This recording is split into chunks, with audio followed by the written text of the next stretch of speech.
নতুনের আগমনে পুরনোর বিদায়, এটাই চিরন্তন সত্য। জি বাংলাতে একাধিক নতুন গল্পের আগমন হতে যাচ্ছে, ফলে তাদের জায়গা করে দিচ্ছে কিছু চলতি গল্প। অবশেষে দীর্ঘ ২.৫ বছর পরে বিদায় নিচ্ছে রুবেল পল্লবী অভিনীত নিম ফুলের মধু।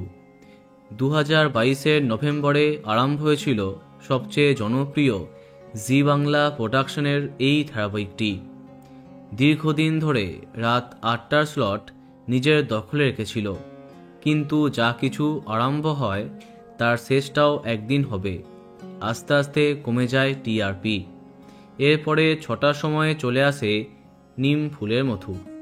অনেক বছর পেরিয়ে যায় গল্প, কিন্তু টিআরপিতে আর উঠে আসতে পারে না এই ধারাবাহিকটি।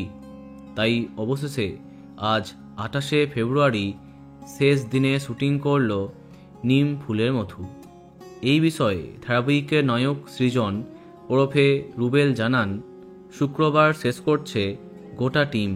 খুব সম্ভবত ৯ই মার্চ শেষ এপিসোডের সম্প্রচার। গতকাল দত্তবাড়ির ছবি পোস্ট করে মানসী লিখেছিলেন, কি দারুণ একটা মনে রাখবার মতো ইনিংস। এটির ভাগ হতে পেরে আমি সত্যি নিজেকে ভাগ্যবান বলে মনে করি।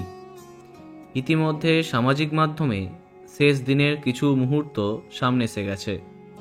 ২.৫ বছরে ৮৩৯ পর্বে শেষবারের মতো শ্যুট করছে নিম ফুলের মধু। বিদায় সৃজন, পর্ণা। তো বন্ধুরা, কে কে মিস করবে কমেন্টে জানাতে পারো।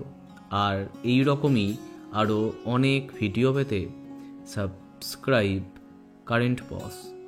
ধন্যবাদ।